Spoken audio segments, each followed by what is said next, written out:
And welcome to Zach's Traders Cafe, where we're speaking with Tom Reuner, who's Executive Director at Legendary Investments. How are you today, Tom? Hi, Zach. Hope you're well. Thanks for having me.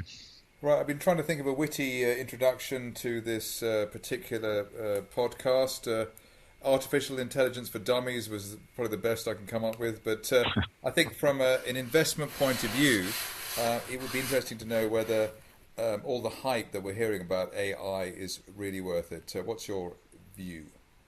No, good. Just picking you up on your almost title, AI for Dummies. I think almost it feels like the whole market is just following the hype because if you look out, the market is just anything which has just a notion of AI in there. You see strong investment levels, but almost if I flip it around, I think the point is it's there's so much noise around AI. To a degree, we have to be very clear what's the context, what we're really talking about. Are we talking consumer-facing sites, company like Facebook, Google? Are we taking the broad enterprise where almost the big problem around AI is actually all those companies hold back by legacy systems applications, so things don't talk to each other. But with that, you have different complexity, for instance, than all the technology would carry in your smartphone in your pocket. So we have to be very clear what we're talking about, what are the segments. I think that's a key thing. If you take almost the cue for investing in AI, we have to be very clear, not just following the hype. But has there been any big breakthrough in terms of the technology? I mean, has there been some defining moment in the last few years that means there's been a great jump in terms of how clever AI is? It's never one singular event. And we always looked at are all these systems reaching anywhere we call the Turing test, so where systems get close to mimicking the human brain. I don't think we are close to that. And many other factors come in. People always look at movie science fiction, The Matrix and the likes for guides on all of that. The best way to think about it is progress with a whole facet of technology. Compute, the hardware has become affordable, the storage needed to store data, which is so vital for all of that. All these things have been much, on one hand, much more powerful, much more affordable. So also confluence of factors which has enabled the current progress with AI we are seeing. So it's not a singular event, to get my drift. But the other question is obviously looking at who's in the White House and other clever people around the place. Is the human brain something that you actually necessarily want to emulate? Artificial intelligence is based on the human brain, but that's probably the worst machine we have out there, isn't it?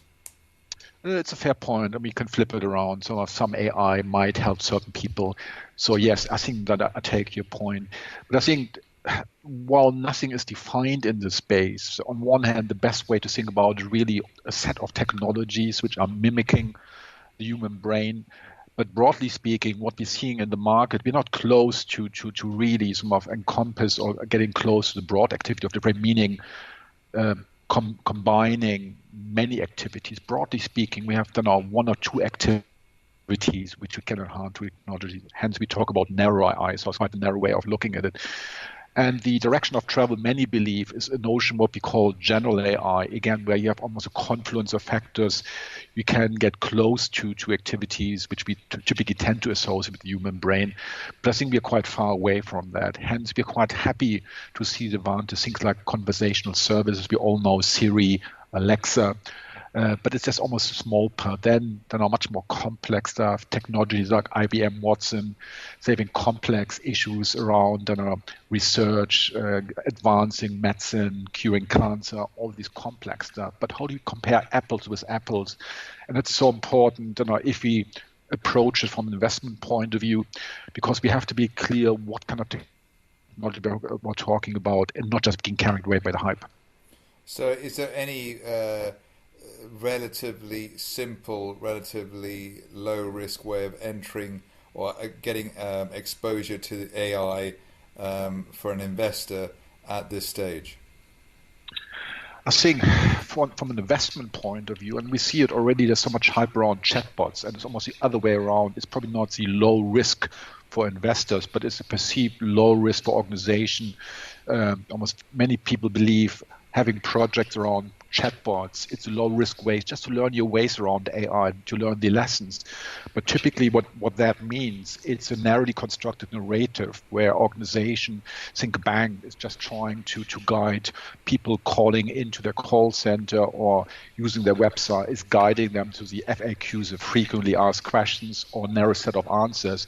But broadly speaking, customers want much more when they engage with the organization they want to communicate with. So, and once organizations realize that, projects are flipping from low risk, low investment, low complexity, actually in the other way around, into highly complex projects, high investments, actually high risk. And hence, again, to be back at the point of hype, looking at the hype around chatbot from also not least from the investment point of view, you're not always sure whether many organizations investing in AI are following this kind of train of thought, really understanding the more nuances of the dynamics in the market, because it looks like more the lemmings in terms of jumping on the hype, then we get a sense there's no nuanced understanding where the market really is at the moment. But it could be that companies which are heavily reliant on customer service are those which will have to use AI, and therefore, if you're looking at that sort of area, that may be the way of playing it. I mean, again, that's a conversational service, or just one facet of AI. But of course, supporting agent, guiding them to next best actions, remembering who the customer is when they call into a contact center, it's all helpful. But here, in terms of first question, leading question, is it really transforming or even revolutionizing the way we think about it? Probably not. It's all incremental.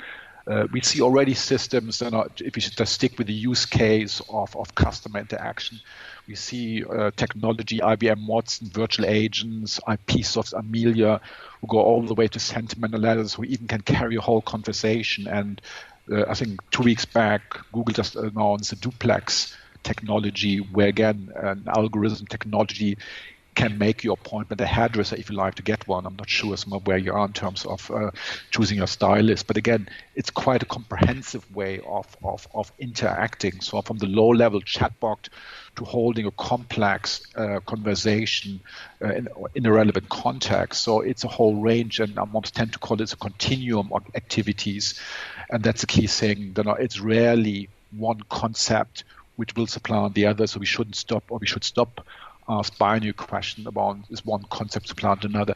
It's more getting a nuanced understanding of the dynamics in the market. Well, finally, to lighten the tone, you are generally responsible for choosing the investments at Legendary. Would you ever consider deputizing a bit of AI in terms of helping you make your decisions? Or I have an aging brain, so any help I can get, it's very welcome. But flipping it to the other side on a slightly more serious note, we looked at quite a few of the AI companies, but it's a good example is we looked at one organization which could conceivably be the next Alexa, but one question as an investor we have to ask, looking at the deep investment necessary to build out those systems. So it's the hardware, it's the data, it's all the algorithm side. It could well be, at times we get really impressed seeing those new innovations in action. But then almost taking the example, what I mentioned, Google's duplex, one of these big guys, one of the juggernauts with deep pockets can just outspend other innovation in the market. So again, you have to take a market view when you assess. So things are not carried away just by listening to an example of an investment or investment opportunity. So it comes down to experience. But having said that, suffice it to say, AI as a broader technology, with a broader technology sector, it's a very interesting sector for Legendary, and we're very keen to see more investments in that area. Thomas Reuner, Executive Director at Legendary Investments, thank you very much indeed. Thanks, Zach. Great pleasure.